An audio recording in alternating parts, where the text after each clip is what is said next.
नमः गुरुभ्यो गुरुपादुकाभ्य नमः शिवेभ्यो शिवपादुकाभ्य गोरक्ष मच्छेन्द्र गुरु तमभ्यो नमो नमस्ते गुरुपादुकाभ्य। आप सब मेरे साथ एक बार जय घोष करेंगे। बोलिए सत्य सनातन धर्म की।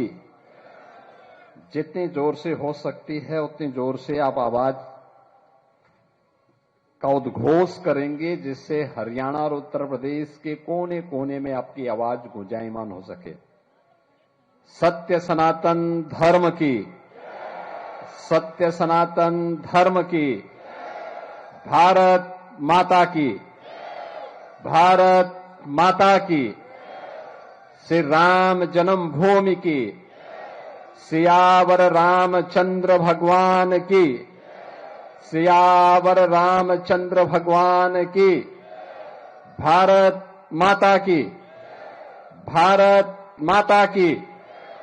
महायोगी गुरु गोरक्षनाथ जी महाराज की, शंभो जति गुरु गोरक्षनाथ जी महाराज की, दादा गुरु मच्छेंद्र नाथ जी महाराज की, दादा गुरु मच्छेंद्र नाथ जी महाराज की, सिद्ध शिरोमणि बाबा मत्स्येंद्र नाथ जी महाराज की, सिद्ध शिरोमणि बाबा मत्स्यनाथ जी महाराज की, सिद्ध शिरोमणि बाबा अमृतनाथ जी महाराज की, सिद्ध शिरोमणि बाबा अमृतनाथ जी महाराज की, बाबा नागेवाला धाम की, बाबा नागेवाली धाम की, सिद्ध बाबा बुद्धनाथ जी महाराज की, सिद्ध बाबा बुद्धनाथ जी महाराज की।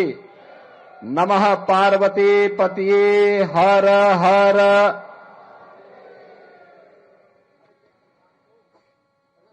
आज के इस मूर्ति प्राण प्रतिष्ठा समारोह एवं 8 मान भंडारा के इस कार्यक्रम में इस पूरे कार्यक्रम के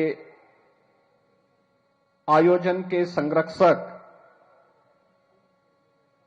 लोकप्रिय विधायक पूर्व सांसद बाबा मस्तनाथ धाम स्थल बोहर के श्री महंत योगी बालकनाथ जी महाराज, इस पूरे कार्यक्रम के संयोजक और आयोजक बाबा नागेवाले धाम के श्री महंत बाल योगी मसान नाथ जी महाराज,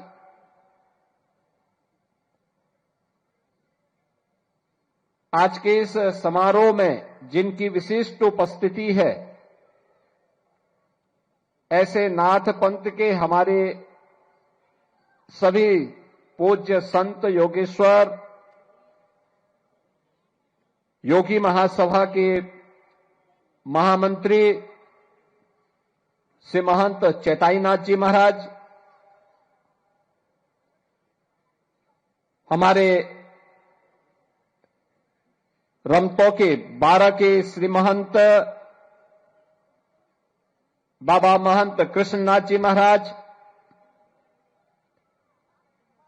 18 के श्री महंत बाबा महंत समुद्रनाथ जी महाराज, पैवा गरीबनाथ मठ के श्री महंत पीर शेरनाथ जी महाराज, कोथकला हिसार के श्री महंत पीर जेताईनाथ जी महाराज, उजाना के श्री महंत पीर राजनाथ जी महाराज, रायसन के महंत पीर लहरनाथ जी महाराज, हीरो कला पंजाब के श्री महंत पूर्णनाथ जी महाराज, धनौरी के श्री महंत पीर हरिनाथ जी महाराज,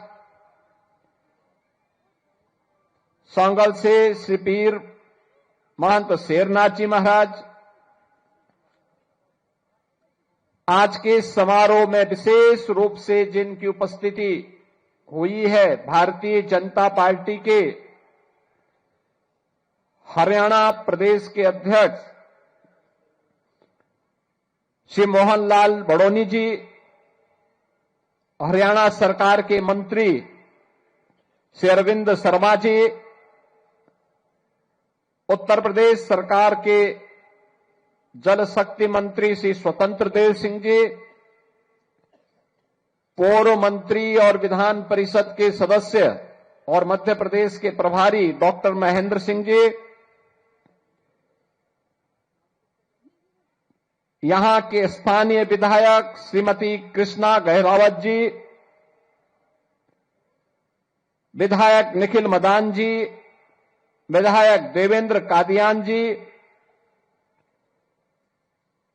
आज के इस मूर्ति प्राण प्रतिष्ठा समारोह में उपस्थित जिला पंचायत अध्यक्ष सोनीपत अशोक भारद्वाज जी, सभी पूज्य योगेश्वरगण, संतजन, भक्तजन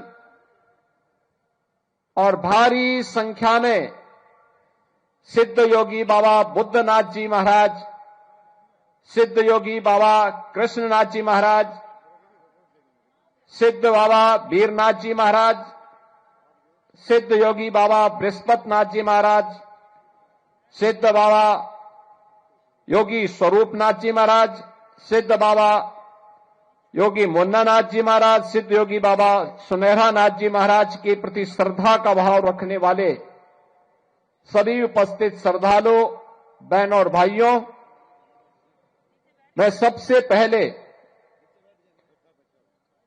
नाथ संप्रदाय की ओर से आयोजित इस मूर्ति प्राण प्रतिष्ठा समारोह के इस भव्य आयोजन के लिए इस पीठ के श्री महंत बाल योगी मसाणनाथ जी महाराज को हृदय से उनका अभिनंदन करते हुए बधाई देता हूं कि उन्होंने अपनी गुरु परंपरा के प्रति जो अगाध श्रद्धा भाव के साथ यहां की जनभावनाओं के अनुरूप इस मूर्ति प्राण प्रतिष्ठा समारोह और आठमान के भंडारे के इस भव्य आयोजन को आज यहां पर आयोजित किया है, ये सचमुच अभिनंदनीय है, सराहनीय है। और इस अवसर पर आप सभी पूज्य संतों का, श्रद्धालु जनों का मैं नाथ संप्रदाय की ओर से भी, योगी महासभा की ओर से भी हृदय से स्वागत करता हूं, अभिनंदन करता हूं। भारत की सनातन धर्म की आध्यात्मिक और सांस्कृतिक विरासत में नाथ पंथ भारत के प्राचीनतम उपासना विधियों में से एक है, जिसने जीवन के मूल्यों और जीवन को जीने के लिए सदैव एक नई प्रेरणा दी है, समाज को उसके साथ जुड़ने, उसके साथ मिलकर के आगे बढ़ने के लिए प्रेरित किया है। और यही कारण है बृहत्तर भारत में आप जहां कहीं भी जाएंगे, नाथ सिद्धों, योगियों की एक लंबी श्रृंखला, उनके मठ, उनके मंदिर, उनका धूना, उनके खो, इनके माध्यम से आपको एक लंबी श्रृंखला देखने को मिलेगी। उत्तर से दक्षिण, पूरब से पश्चिम, सर्वत्र फैले हुए धर्मस्थल सनातन धर्म के प्रति, उनके मूल्यों और आदर्शों के प्रति, नाथ पंथ की परंपरा की प्रतिबद्धता को भी प्रस्तुत करते हैं। बहनों और भाइयों, आज देश प्रधानमंत्री मोदी जी के नेतृत्व में एक भारत श्रेष्ठ भारत को अपनी आंखों से, भौतिक चक्षुओं से देख रहा है। भारत तेजी के साथ दुनिया में आगे बढ़ रहा है और ये हमारा सौभाग्य है कि 1000 वर्षों के अंदर दर्जनों पीढ़ियां चली गई। एक हसरत थी कि हम भारत को परम वैभव तक, भारत को श्रेष्ठ भारत के रूप में स्थापित करते हुए देख सके। 1000 वर्षों के अंदर वह 1000 वर्ष विदेशी आक्रांताओं का सामना करते हुए, गुलामी की जंजीरों को तोड़ते हुए व्यतीत हो गए। एक कालखंड ऐसा भी आया था जब लोगों ने मान लिया था कि गुलामी हमारी नियति बन चुकी है, अब हम इससे मुक्त नहीं हो पाएंगे। लेकिन भारत की चेतना, सुप्त चेतना ने अंगड़ाई ली। भारत फिर उठ खड़ा हुआ। आज स्वतंत्र भारत में आजादी के अमृत काल के दौरान भारत ने प्रधानमंत्री मोदी जी के नेतृत्व में जिस लड़ाई को आगे बढ़ाया है, जिस अभियान को आगे बढ़ाया है, हम सब भारतवासियों का दायित्व बनता है। किसी अभियान में भारत का भी और सनातन धर्म का भी कल्याण है। याद रखना, ये दोनों एक दूसरे के पूरक हैं। भारत का हित होगा तो सनातन धर्म का हित होगा, और सनातन धर्म का हित होगा तो भारत का हित होगा। दोनों अलग अलग करके नहीं देखे जा सकते। सनातन धर्म मजबूत होगा तो विश्व मानवता के कल्याण का मार्ग मजबूत होगा। सनातन धर्म की मजबूती के लिए भारत की मजबूती आवश्यक है, और भारत की मजबूती के लिए आवश्यक है कि उस भाव और भंगिमा के साथ कार्य करने वाले लोग मिले। ऐसे लोगों के हाथों में,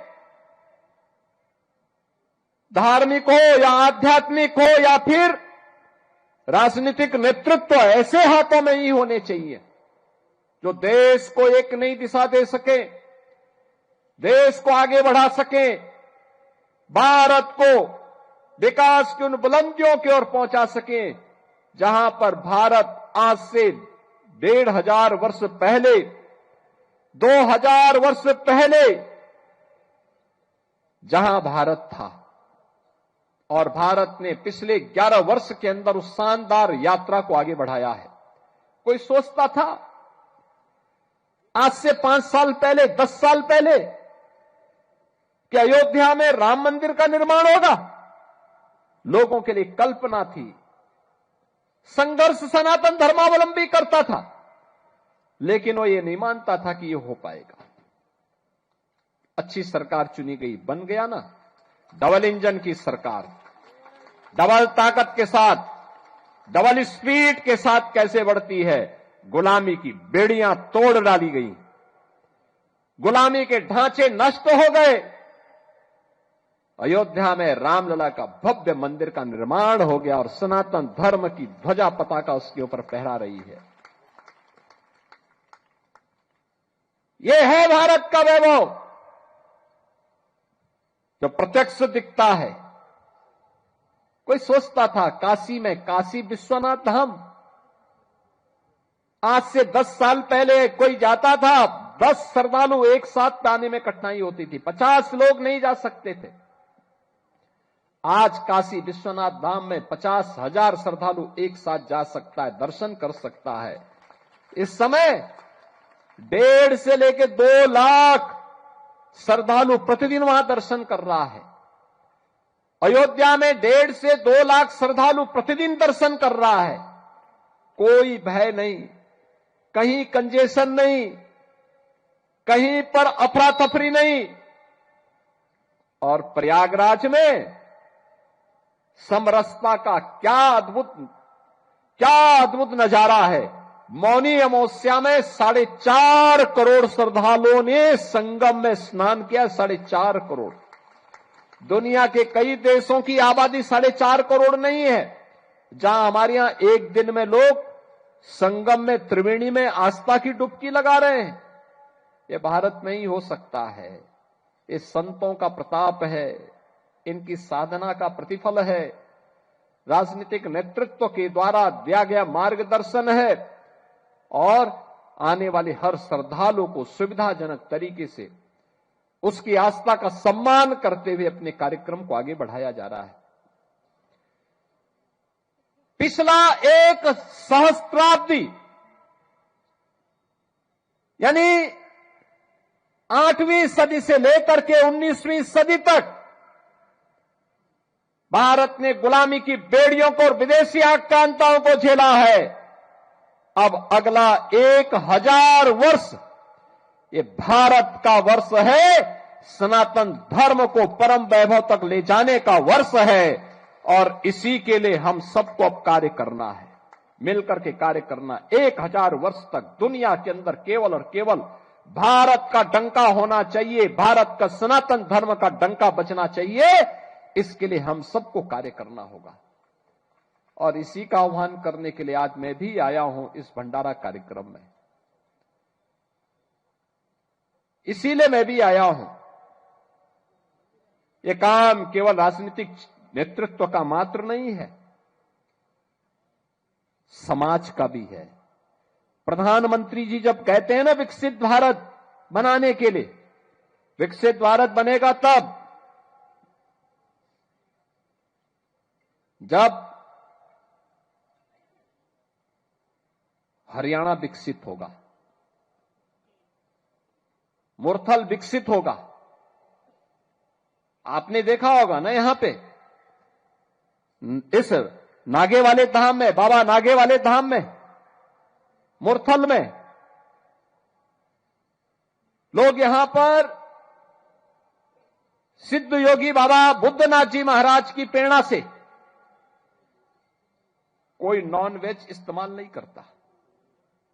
कितनी बड़ी बात है। एक संत ने प्रेरणा दी और उस प्रेरणा का परिणाम क्या है? उनका आशीर्वाद यहां बरसता है। ये धाम बन गया, वीरान जगह आज धाम बन गया। क्या आध्यात्मिक ऊर्जा है। आप सबकी उपस्थिति उस आध्यात्मिक ऊर्जा के तेज को और आगे बढ़ाता है। अगर यह निर्णय मुरथल ले सकता है तो यह निर्णय नहीं ले सकते कि हम इस क्षेत्र में नशा भी नहीं होने देंगे। नशा, युवा पीढ़ी को नशा से बचाएंगे। याद करना, नशा नाश का कारण है। नशा नाश का कारण है। देश का दुश्मन जब देश के खिलाफ कोई षड्यंत्र नहीं कर पा रहा है, कोई षड्यंत्र का मतलब अब उसे मालूम है कि सेना के बल पर वो भारत को नहीं दबा सकता, क्योंकि भारत के अंदर एक मजबूत सरकार है मोदी जी के नेतृत्व में। अगर किसी दुश्मन ने दुस्साहस किया तो उसमें मिट्टी में मिलाने की सामर्थ्य आज भारत के अंदर है, भारत के बहादुर जवानों के अंदर है। भारत की सेना, भारत के अर्धसैनिक बल के जवान, भारत के पुलिस के जवान उस दुश्मन को ऐसा मिट्टी में मिलाते हैं कि कहीं उसको कब्र लगाने के लिए जगह भी नहीं मिल पाती है। इसलिए वह सामने नहीं लड़ना चाहता है, चोरी छुपे वह भारत की नौजवान पीढ़ी को खराब करना चाहता है। कहते भी है ना, किसी देश के भविष्य को देखना तो वहां के युवाओं को देख लो, उनके विजन को देख लो, उनके हौसलों को देख लो। युवा अगर उत्साही है, युवा के मन में देश और समाज के प्रति कुछ कर गुजरने की तमन्ना है, तो उस देश का भविष्य उज्जवल है। जहां पे युवा शक्ति हताश हो, निराश हो, नशे की चपेट में हो, उसका कोई भविष्य नहीं हो सकता, कोई भविष्य नहीं हो सकता। याद करना, कोई अधिकार नहीं है हम लोगों को अपने युवाओं के भविष्य के साथ खिलवाड़ करने का, किसी को नहीं है, किसी को नहीं होना चाहिए। और इसीलिए मैं आप सबसे कहूंगा, एक अभियान चलना चाहिए नशे के खिलाफ, उन कुरीतियों के खिलाफ जो समाज को अंदर अंदर खोखला बना रहा है, उन कुरीतियों के खिलाफ जो समाज को चौराहे पर खड़ा करके हताशा और निराशा की गहरी खाई की ओर धकेल रहा है। आगे बढ़ने के लिए एक नई प्रेरणा का नाम है अपनी विरासत पर गौरव की अनुभूति करते हुए नित नवीन नवाचार के साथ नए प्रयोग करते हुए आगे बढ़ने का नाम ही जीवन है। याद करिए, धर्म केवल उपासना विधि नहीं है। उपासना विधि व्यक्ति की स्वयं की उपासना हो सकती है, उसको थोपा नहीं जाता है, लेकिन धर्म का जो व्यापक स्वरूप है वह बृहद है, यतो अभ्युदय निःश्रेयस, यानी जिसमें दोनों की सामर्थ्य हो। अभ्युदय का मतलब सांसारिक उत्कर्ष। इस जीवन में आदि दैविक, आदि भौतिक और आध्यात्मिक तीनों प्रकार के विकास की प्रक्रिया को आगे बढ़ाना, भौतिक विकास को, आध्यात्मिक उन्नयन को, सांस्कृतिक उन्नयन के लिए पहला पक्ष है। और जब हमारा इस क्षेत्र में हम पारंगत होंगे तो स्वयं ही निःश्रेयस का यानी मुक्ति का मार्ग प्रशस्त होगा। मुक्ति एक सन्यासी के लिए, एक योगी के लिए समाधि है। एक छात्र के लिए अपने जीवन में पारंगत होना, अपनी एक क्लास से दूसरी क्लास में पारंगत होना, पास होना, सफलता की नई ऊंचाइयों को प्राप्त करना, यह उसके जीवन का हिस्सा है, यही उसके जीवन का उमंग है। एक क्लास से पास हुआ, दूसरी क्लास में गया, उसके पहली क्लास से मुक्ति मिली, अगली क्लास में नए जीवन की शुरुआत उसने प्रारंभ की। यानी दोनों, हमें अभ्युदय के लिए भी कार्य करना है और निःश्रेयस के लिए भी कार्य अपने आप होता हुआ दिखाई देगा। और इसी के लिए भगवान श्री कृष्ण ने कहा था, यही कुरुक्षेत्र की धरती पर कि कर्मण्येवाधिकारस्ते मां फलेषु कदाचन, यही है उसका भाव। कर्म करिए, अच्छा कर्म करेंगे अच्छा फल प्राप्त करेंगे, बुरा कर्म करेंगे तो उसको आपको कोई ताकत उस पाप से वंचित नहीं कर सकती। उस पाप को, वो पाप आपको घेरेगा ही घेरेगा। अच्छा करेंगे, आपके पुण्य पर कोई डकैती नहीं डाल पाएगा, कोई नहीं डकैती डाल पाएगा। और इसीलिए अच्छा करने के लिए हमें कार्य करना होगा। अच्छा करने के लिए गलत नहीं करेंगे, सही करेंगे। नशा के खिलाफ अभियान चलाएंगे, जन जागरण के व्यापक अभियान के साथ चल रहे धर्मांतरण के वैध और राष्ट्र विरोधी गतिविधि को कंट्रोल करेंगे। डेमोग्राफी बदलने की जो साजिश हो रही है, लव जिहाद के नाम पर हमारी बेटियों के साथ जो खिलवाड़ किया जा रहा है, इसको रोकेंगे, सख्ती से रोकेंगे, जागरूक करेंगे परिवारों को संस्कारित करेंगे और संस्कारवान परिवार के माध्यम से एक सशक्त राष्ट्र के निर्माण की दिशा में जो प्रवर्तमान अभियान है, इस अभियान में हम भी योगदान देंगे। यह हमारे योगियों को, पूज्य संतों को और समाज के जागरूक नागरिकों को इस दिशा में आगे बढ़ना होगा। और इसकी शुरुआत होती है नशा के खिलाफ अभियान से। जो मैंने कहा, नशा नाश का कारण है, पूरी पीढ़ी को खोखला बना देता है, उसकी सोचने समझने की सामर्थ्य को नष्ट कर डालता है, उसे तमाम प्रकार के पाप कर्मों के लिए प्रेरित करता है। हमें इससे बचने की आवश्यकता है, उसके खिलाफ एक अभियान को चलाने की आवश्यकता है।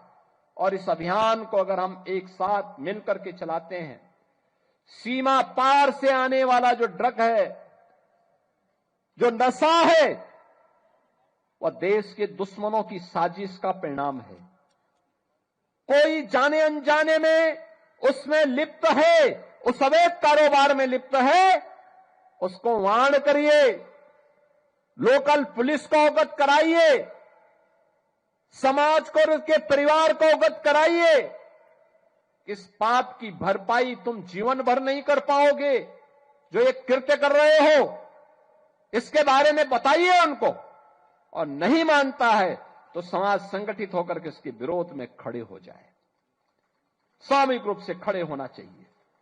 बहनों और भाइयों, एक योगी के लिए, एक सन्यासी के लिए, एक संत के लिए धर्म और राष्ट्र से बढ़कर के कुछ नहीं हो सकता। यही उसके जीवन का ध्येय होना चाहिए। उसकी व्यक्तिगत प्रॉपर्टी कुछ नहीं होती, धर्म ही उसकी प्रॉपर्टी है, राष्ट्र ही उसका स्वाभिमान है। अगर कोई राष्ट्रीय स्वाभिमान को चुनौती देता है तो हमें खुल करके उसके सामने आकर के खड़ा हो जाना चाहिए, उसकी चुनौती का मुकाबला करने के लिए खड़ा होना चाहिए। कोई धर्म के खिलाफ आचरण करता है, क्योंकि ऐसे तमाम कालनेमी होंगे जो धर्म की आड़ में सनातन धर्म को कमजोर करने की साजिश रच रहे होंगे। हमें उनसे सावधान होना होगा, उनसे सतर्क रहना होगा। अगर हम सतर्क हैं तो कोई आने वाले समय में हमारी जो यात्रा चल रही है, आज भारत एक नई आभा के साथ आगे बढ़ रहा है। देख रहे हैं ना, दुनिया में जब हलचल है, अराजकता है, अव्यवस्था है, लोग लड़ रहे हैं आपस में, तब भारत एक शानदार यात्रा के साथ आगे बढ़ रहा है। आप सोचो, इस शानदार यात्रा नहीं होती तो प्रयागराज में मौनी अमावस्या के दिन मात्र माघ मेला है, कुंभ नहीं है। कल यानी 18 जनवरी को मौनी अमावस्या के दिन 4.5 करोड़ श्रद्धालु वहां आकर के संगम में आस्था की डुबकी लगाया है। 4.5 करोड़। और गंगा जल क्या अविरल और निर्मल है। हमारा दायित्व बनता है कि हम हर उस प्रतीक को सम्मान दें जो हमारे ऋषि मुनियों ने, संतों ने, शास्त्रों ने जिसके लिए हमें प्रेरित किया। किसी को क्या क्या अधिकार मिल सकता कि हमारी देवतुल्य नदियों को प्रदूषित करे, उनकी अविरलता को दूषित करे, बाधित करे। हमें किसी को अधिकार नहीं देना चाहिए। हमारा भी दायित्व बनता है कि तालाब है उसका संरक्षण करें। भाई, तालाब के माध्यम से केवल वो तालाब जल ही नहीं दे रहा, जल का संरक्षण करने का काम भी करता है, सरप्लस वाटर को संरक्षित करता है। और जब संरक्षित करता है तो वही जल फिर आपके काम आता है, ग्राउंड वाटर ही फिर आपके काम आता है। अगर आप बैंक में पैसा जमा नहीं करेंगे और आपको कभी जरूरत पड़ गई पैसे की, आप बैंक में जाएंगे, बैंक आपको पैसा दे देगा क्या? नहीं देगा। ऐसे ही स्थिति हमारे जीवन की भी होती है। हमने जल संरक्षित किया नहीं और हम चाहेंगे कि हम जल लेते जाएं, और एक समय जब भूगर्भीय जल समाप्त हो जाएगा तब कहां जाएंगे आप? इसलिए तालाबों पे कब्जा मत होने दीजिए, उसका संरक्षण करिए, वहां जल शुद्ध हो जाए, इसके लिए देसी पद्धति अपनाइए, नदियों को पुनर्जीवित करिए। मैं देख रहा था हरियाणा में तो सरस्वती नदी को पुनर्जीवित करने का काम हुआ। मैं पेवा में गया था, बापू शेरनाथ जी बापू के आश्रम में। क्या देखा मैंने वहां, सरस्वती जी का कितना पावन धारा वहां दिख रही थी।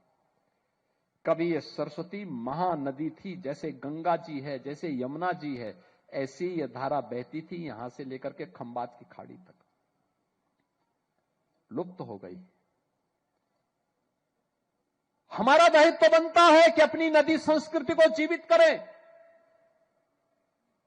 पर्यावरण के संरक्षण के लिए कार्य करें।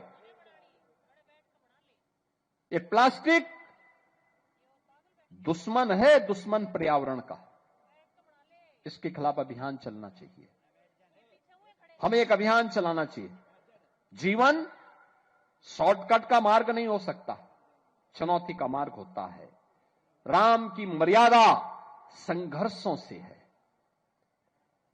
कृष्ण की लीला संघर्षों से है, शिव की चेतना संघर्षों से है, और प्रयागराज की समरसता भी ये संघर्षों से है। तब संघर्षों से मां गंगा 1000 किलोमीटर की यात्रा जब तय करती है तब प्रयागराज में आती है। याद करिए, पत्थरों की थपेड़ों को झेलते हुए, उनका मुकाबला करते हुए, अनेक पगडंडियों का सामना करते हुए प्रयागराज पहुंचती है। मां गंगा प्रयागराज पहुंचती है, मां यमुना प्रयागराज पहुंचती है, आध्यात्मिक रूप से मां सरस्वती वहां पहुंचती है, और तीनों का जब त्रिवेणी बनती है वह पवित्र धाम बनता है। और तब लोग कोई उचित मुहूर्त देख करके वहां आस्था की डुबकी लगा करके जीवन को धन्य धन्य महसूस करते हैं। यही तो सनातन धर्म है, यही सनातन धर्म का भाव है। और सनातन धर्म के उस भाव को आगे बढ़ाने के लिए हम सबका दायित्व बनता है कि कोई विकृति अगर कहीं से आ रही है उसके प्रति सचेत हो जाए। याद करिए, केरल के अंदर 2009 में वहां की माननीय उच्च न्यायालय ने कहा था कि लव जिहाद केरल जैसे राज्य को इस्लामिक राज्य बनाने की साजिश का हिस्सा है।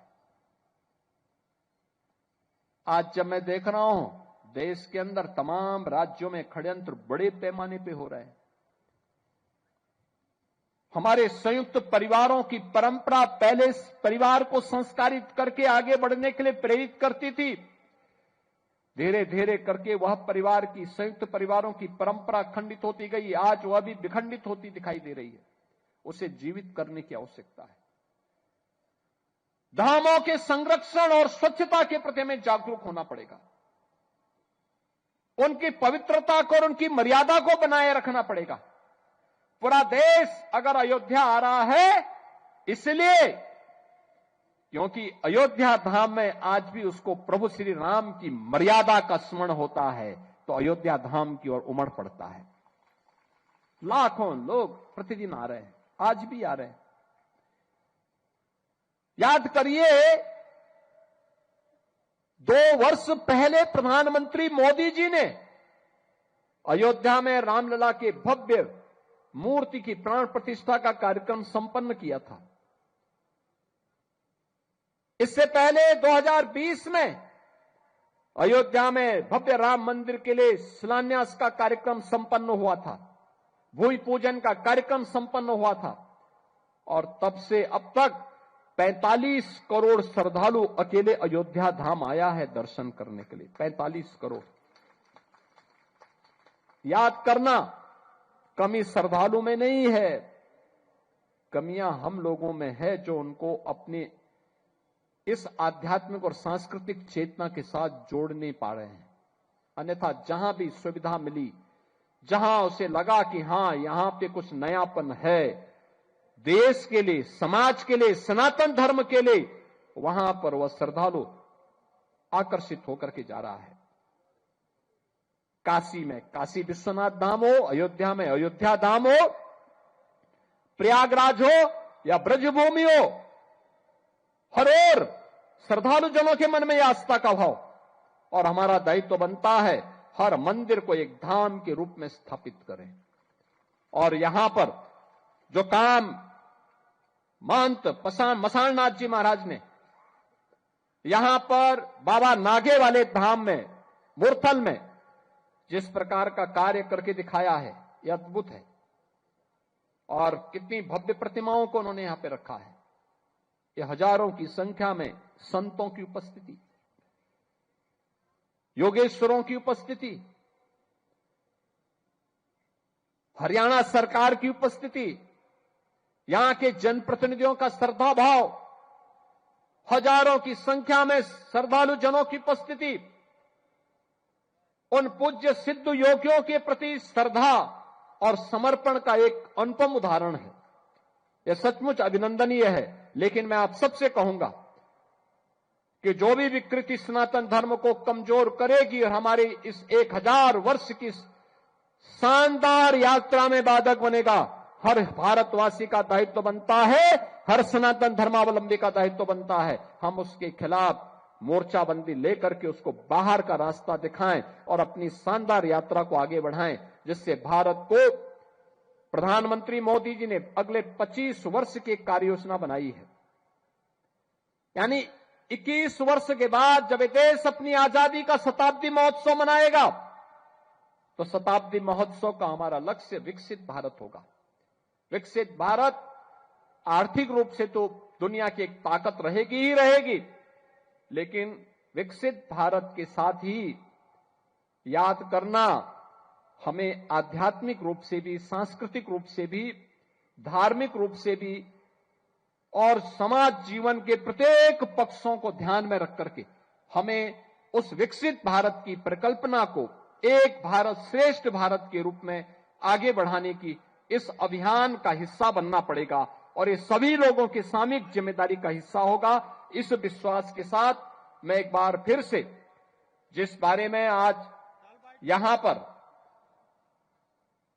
योगी महासभा के उपाध्यक्ष बाबा मस्तनाथ पीठ रोहतक के श्री महंत योगी बालकनाथ जी महाराज ने कहा, योगी महासभा के शताब्दी महोत्सव के कार्यक्रम प्रारंभ होने वाले हैं और उस कार्यक्रम की दिशा में एक व्यापक कार्य योजना आगे बढ़ेगी। इस विश्वास के साथ हम सब हर नाथ योगी को, हर सनातन धर्मावलंबी को, हर खड़ दर्शन संप्रदाय से जुड़े हुए हर योगेश्वरों, संतों, धर्माचार्यों का सहयोग लेके हम सबको आगे बढ़ने की तैयारी करनी चाहिए और राष्ट्र चेतना के उद्गम के रूप में हम सबको अपने आप को प्रस्तुत करना चाहिए। इस विश्वास के साथ मैं आज के इस अवसर पर यहां पर मूर्ति प्राण प्रतिष्ठा कार्यक्रम और आत्मान भंडार कार्यक्रम के अवसर पर आप सभी का हृदय से अभिनंदन करता हूं। जिन पूज्य संतों का आज यहां पर मूर्ति प्राण प्रतिष्ठा का कार्यक्रम संपन्न हो रहा है, सिद्ध बाबा बुद्धनाथ जी महाराज, सिद्ध बाबा कृष्णनाथ जी महाराज, सिद्ध बाबा बीरनाथ जी महाराज, सिद्ध बाबा बृहस्पतिनाथ जी महाराज, सिद्ध बाबा स्वरूपनाथ जी महाराज, सिद्ध बाबा मुन्नानाथ जी महाराज, सिद्ध बाबा सुनहरा नाथ जी महाराज, इन सभी पूज्य संतों और योगेश्वरों के श्री चरणों में नमन करते हुए मैं यहाँ के श्रीमंत बाल योगी मसालनाथ जी महाराज को इस पूरे कार्यक्रम के प्रति हृदय से एक सफल आयोजन के लिए बधाई और शुभकामनाएं देते हुए कल बसंत पंचमी का आयोजन भी है। आप सभी को, सभी हरियाणा वासियों को, उत्तर प्रदेश वासियों को बसंत पंचमी की भी मंगलमय शुभकामनाएं देता हूं। अपनी वाणी को देता हूं विराम। जय जय श्री राम। राजनीति हो या क्रिकेट, देश विदेश की ब्रेकिंग हो या आपके मोहल्ले की बड़ी खबर, सब मिलेगा एक ही ऐप में, सबसे तेज और भरोसेमंद। अभी डाउनलोड करें दैनिक भास्कर डिजिटल।